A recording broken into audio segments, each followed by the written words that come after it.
যখন কোন বান্দা সূরা ফাতিহার একটা করে আয়াত বলে আলহামদুলিল্লাহি রাব্বিল আলামিন, সঙ্গে সঙ্গে আল্লাহ জবাব দিয়ে বলেন হামিদানি আবদি, বান্দা তুই আমার প্রশংসা করলি।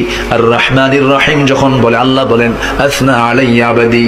মালিক ইয়াউমিদ্দিন যখন বলে আল্লাহ বলেন মাজ্জাদানি আবদি। এরপরে যখন বলে ইয়াকা না'বুদু ওয়া ইয়াকা নাস্তাঈন পর্যন্ত যখন বলে আল্লাহ বলেন বান্দারে তুই আমার কাছে কি চাস, প্রাণ খুলে চা রে বান্দা। ইহদিনাস সিরাতাল মুস্তাকিম থেকে শুরু করে নিয়া ওয়ালাদ-দাল্লিন পর্যন্ত যখন বান্দা বলে তখন আল্লাহ বলেন বান্দা নামাজের মধ্যে এমন প্রেমের খেলা খেললি বান্দা, তুই যা চাইলি সব আমি আল্লাহ কবুল করলাম।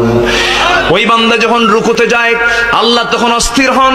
ওই বান্দা যখন সিজদায় যাওয়ার জন্য প্রস্তুতি নাই, সমস্ত ফেরেশতাকে ডাক দিয়ে বলেন ও ফেরেশতারা, এই বান্দাগুলো আমাকে দেখলো না, রাসূলকে দেখলো না, কোরআনকে দেখে হাদিসকে বিশ্বাস করে আমাকে খুশি করার জন্য তার সবচেয়ে সম্মান